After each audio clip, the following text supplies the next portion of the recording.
कैसे हैं आप लोग। आशा करते हैं कि बहुत ही अच्छे होंगे और बेहतरीन तरीके से हर पल अपने लक्ष्य की ओर अग्रसर हो रहे होंगे। तो चलिए शुरू करते हैं आज की क्लास। और आज की क्लास में हम देखने वाले हैं इकोनॉमिक्स। और इकोनॉमिक्स में जो हमारा चैप्टर चल रहा है वो है मौद्रिक नीति। मौद्रिक नीति के बारे में चर्चा चल रही है और उसी में सबसे पहला जो हमारा पॉइंट था उसमें तो वो था मात्रात्मक विधि। मात्रात्मक विधि के अंतर्गत आज हम बात करेंगे OMO की। तो OMO की बात करने से पहले यदि आप हमारे चैनल को फर्स्ट टाइम विजिट कर रहे हैं तो आप हमारे चैनल को सब्सक्राइब करना ना भूलें, क्योंकि आगे आने वाले एग्जाम्स में आपको हमारे चैनल से ज्योग्राफी, इकोनॉमिक्स और मैथमेटिक्स में निश्चित ही मदद मिलेगी। तो चलिए शुरू करते हैं आज की क्लास और देखते हैं कि OMO क्या होता है। OMO, कभी कभी OMO की फुल फॉर्म पूछता है तो होता है open market operation. Open market operation क्या होता है? Open market operation. तो इसे हम क्या कहते हैं? खुले बाजार की क्रियाएं भी कहते हैं। जब हम इसे खुले बाजार की क्रियाएं कहते हैं तो इससे तात्पर्य क्या हुआ, अर्थात इसकी अगर हम परिभाषा देखें तो परिभाषा क्या होगी कि RBI के द्वारा बाजार में सरकारी प्रतिभूतियों की खरीद या बिक्री को क्या कहते हैं? खुले बाजार की क्रियाएं कहते हैं। RBI के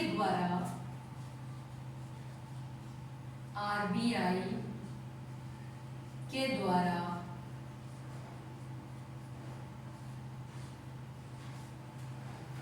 बाजार में सरकारी प्रतिभूतियों की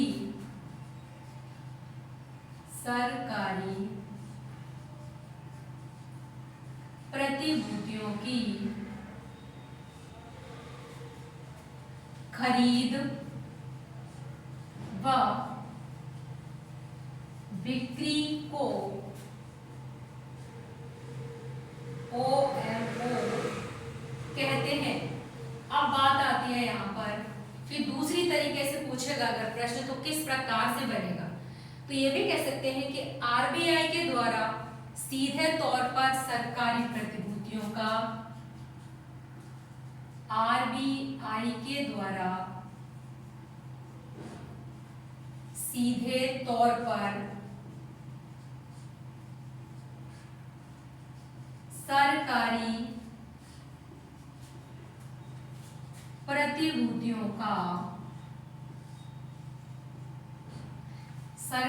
प्रतिभूतियों यानी सिक्योरिटीज का, सरकारी प्रतिभूतियों का क्रय और विक्रय करना ही OMO कहलाता है। क्रय और विक्रय करना ही OMO कहलाता है। कुछ डिफरेंस नहीं है, केवल यहाँ पर खरीद और बिक्री है, यहाँ पर क्रय और विक्रय है। इसके बाद अगर हम बात करें तो OMO RBI किस प्रकार से OMO को मुद्रास्फीति और मुद्रा संकुचन में किस तरह से दर्शाएगा, इसकी भी हम बात कर लेते हैं। तो यहाँ पर सबसे पहले बात करते हैं मुद्रा स्फीति अगर हो जाए तो OMO का क्या रोल है, अर्थात OMO पर क्या प्रभाव पड़ेगा। मुद्रा स्फीति को नियंत्रित करने के लिए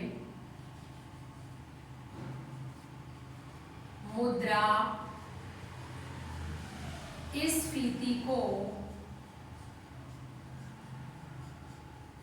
नियंत्रित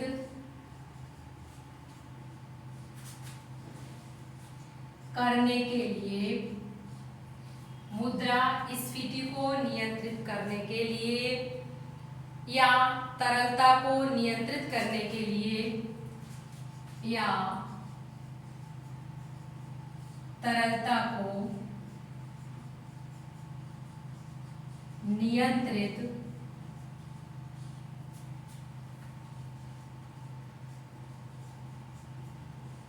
करने के लिए आरबीआई बाजार में सरकारी प्रतिभूतियों को बेचता है। बाजार में सरकारी प्रतिभूतियों को बेचता है। क्या करेगा आरबीआई? जो सरकारी प्रतिभूतियां हैं उन्हें क्या करेगा? बेचेगा।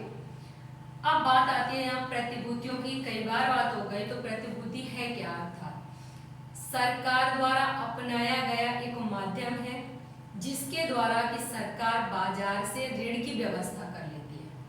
क्या करती है? बाजार से ऋण की व्यवस्था करने का एक साधन है। हो सकता है प्रश्न यहाँ से भी बने कि प्रतिभूति क्या है? तो यह सरकार के द्वारा अपनाया गया वह साधन जिससे कि सरकार बाजार से ऋण की व्यवस्था करती है।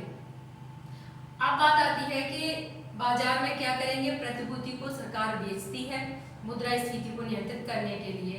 तो क्या स्थिति बनेगी? प्रतिभूति के मूल्य के बराबर मुद्रा बाजार से निकलकर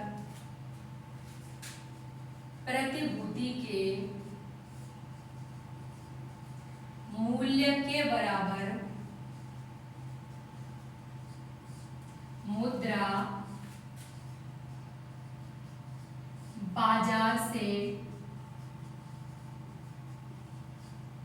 कहां पहुंचेगी? बाजार से निकलकर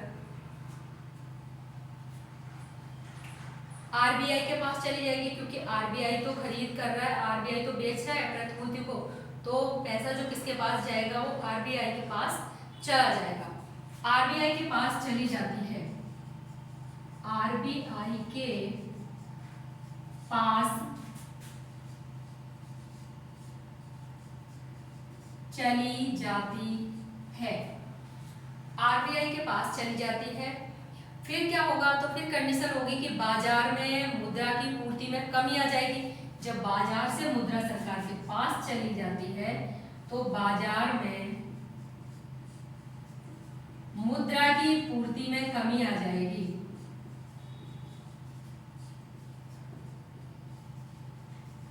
मुद्रा की पूर्ति में कमी आ जाएगी। अब जब मुद्रा की पूर्ति में कमी आ जाएगी तो क्या होगा? मांग में कमी होगी। मुद्रा की यहाँ पे क्या होगा? वस्तुओं की मांग में कमी होगी। अब जब मांग में कमी होगी तो फिर वही कंडीशन, कीमत में कमी होगी। कीमत में कमी होगी। अब जब कीमत में कमी होगी तो क्या हो जाएगा? मुद्रास्फीति का नियंत्रण हो जाएगा। हम कीमत में कमी करना ही तो चाह रहे थे।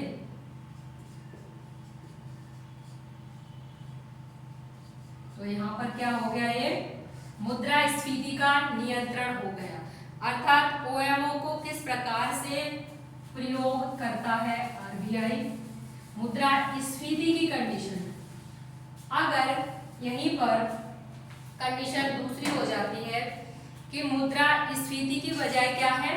मुद्रा संकुचन की स्थिति है। आप बताइए कि आरबीआई ओएमओ को किस प्रकार से प्रयोग करेगा?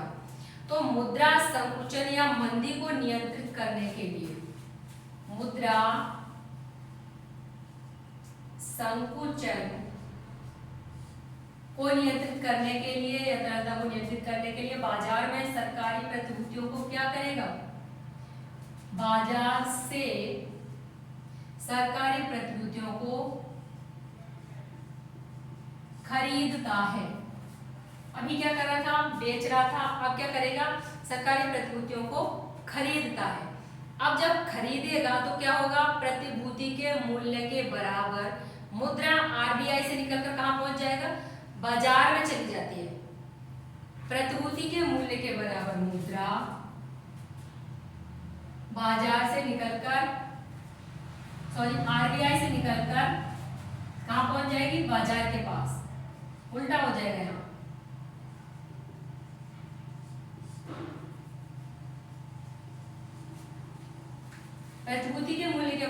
मुद्रा आरबीआई से निकलकर बाजार में चली जाती है। अब जब बाजार में मुद्रा चली जाएगी तो क्या होगा, बाजार में या फिर अर्थव्यवस्था में मुद्रा की जो पूर्ति है उसमें क्या हो जाएगा, वृद्धि हो जाएगी। बाजार में या अर्थव्यवस्था में मुद्रा की पूर्ति में वृद्धि हो जाएगी। मुद्रा की पूर्ति में वृद्धि हो जाएगी।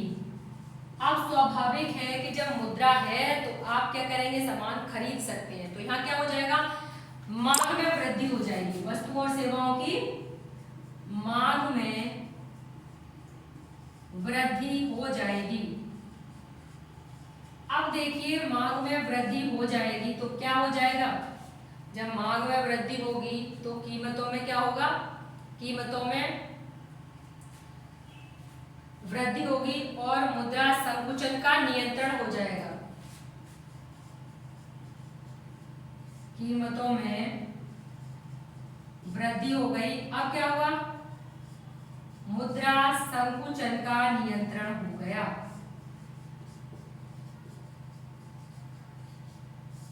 यही तो करना था हमें, मुद्रा संकुचन का नियंत्रण ही तो करना था। जो कि कीमतें बहुत ज्यादा गिर गई थी उनको ऊपर उठाना था, मुद्रा संकुचन का नियंत्रण करना था। यहीं पर मांग में वृद्धि होने से क्या होगा कि उत्पादन में वृद्धि होगी। जब किसी चीज की मांग में वृद्धि होती है तो क्या होता है, उस वस्तु के उत्पादन में भी वृद्धि होती है। उत्पादन में वृद्धि होती है तो क्या होता है कि रोजगार में वृद्धि होती है, और रोजगार में वृद्धि हो जाती है तो क्या होता है कि बेरोजगारी कम हो जाती है, गरीबी कम हो जाती है। अब यहाँ पर बात करते हैं हम सरकारी प्रतिभूति के माध्यम से सरकार 2 प्रकार के ऋण देती है। अब ये 2 प्रकार के ऋण कौन कौन से हैं, यहाँ पर 2 प्रकार के ऋण तो आपके समझ में आ रहा होगा कि एक तो अल्पकालिक ऋण हो गया और एक कौन सा हो गया, दीर्घकालिक ऋण। तो आप बिल्कुल सही समझ रहे हैं। सरकारी प्रतिभूति के माध्यम से, सरकारी प्रतिभूति के माध्यम से सरकार 2 प्रकार के ऋण देती है। सरकार 2 प्रकार के ऋण की व्यवस्था करती है। अब ये 2 प्रकार के ऋण में एक तो है आपका अल्पकालीन ऋण। क्या है, अल्पकालीन ऋण, और दूसरा है दीर्घकालीन ऋण।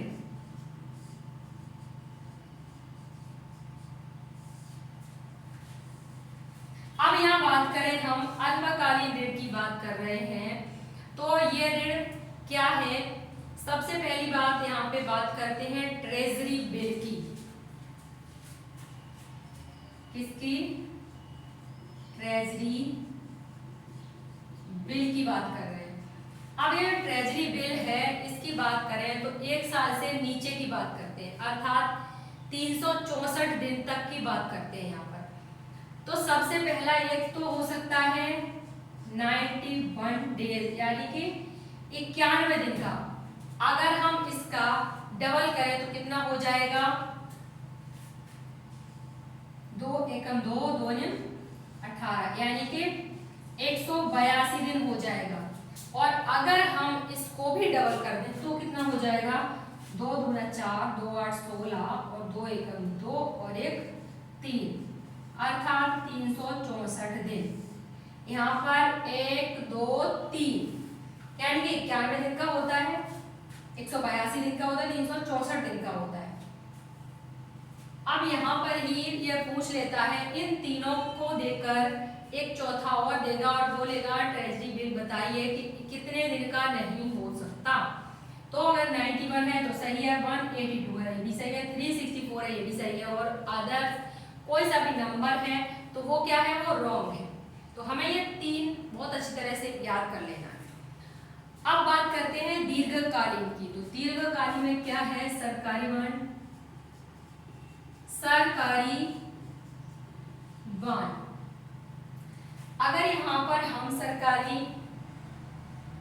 बॉन्ड की बात कर रहे हैं तो यहाँ पर ये कितने दिन का होता है ये भी पता चले। तो 1 वर्ष से 30 वर्ष तक, कितनी इसकी अवधि है, 1 से 30 वर्ष तक। यहाँ पर ये कितना था, 1 वर्ष के अंदर, यानी कि 1 साल से नीचे तक का था। 364 दिन तक का। इधर ये है 1 से 30 वर्ष तक की बात करेंगे हम। तो 3 का होता है, 5 का होता है, 8 का होगा, 3 साल भी हो सकता है ना, 5 और 8 ये हो सकते हैं। तो ये तो हो गया आपका OFO। अब बात करते हैं MSF की। किसकी बात करते हैं, MSF की। तो फिर उसके बाद में आपका जो मात्रात्मक विधि वाला है वो कंप्लीट हो जाएगा और उसके बाद हम बात करेंगे गुणात्मक विधियों की। MSF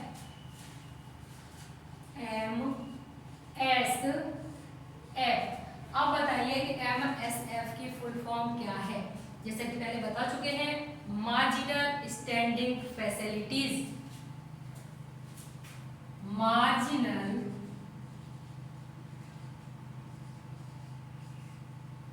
स्टैंडिंग फैसिलिटीज,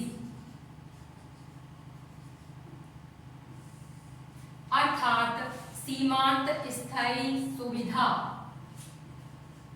हिंदी में से देखें तो सीमांत स्थायी सुविधा। अब इसके अंतर्गत क्या आता है, तो सबसे पहले बात है कि ये MSF कब लाया गया। तो ये 2011 में लाया गया। कब लाया गया, ये 2011 में लाया गया। और उस समय क्या था कि इसका ये रूल था कि रेपो दर से 1% ज्यादा होगा। अर्थात अभी की बात नहीं, ये पहले का विचार है। रेपो दर से 1% अधिक होगा, ये विचार पहले का है।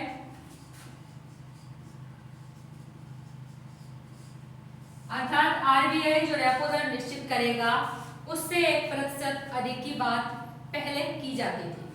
अब क्या है, तो वर्तमान में ये चेंज भी होता रहता है। थोड़े दिन पहले तो ये आपका था 0.25 था। MSF के माध्यम से भी बैंक, इसका रोल क्या है, MSF के माध्यम से भी क्या करती है सरकार, तो MSF के माध्यम से भी बैंक RBI से ऋण लेते हैं। बैंक RBI से ऋण लेते हैं। तो ये एक ऋण लेने का साधन ही है। अब ऋण लेते हैं, उसके अलावा जो वाणिज्यिक बैंक है, तो वाणिज्यिक बैंकों को एक अतिरिक्त ऋण की आवश्यकता होती है। वाणिज्यिक बैंकों को अतिरिक्त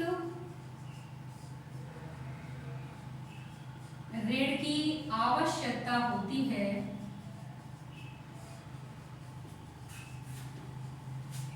अतिरिक्त ऋण की आवश्यकता होती है तो MSF के माध्यम से बैंक उधार लेता है। तो MSF के माध्यम से बैंक उधार लेता है। यानी कि अतिरिक्त ऋण और चाहिए तो किसके माध्यम से, MSF के माध्यम से भी ये RBI से ऋण ले सकते हैं। इसका प्रयोग बैंक कब करते हैं, तो आपातकालीन परिस्थितियों में करते हैं।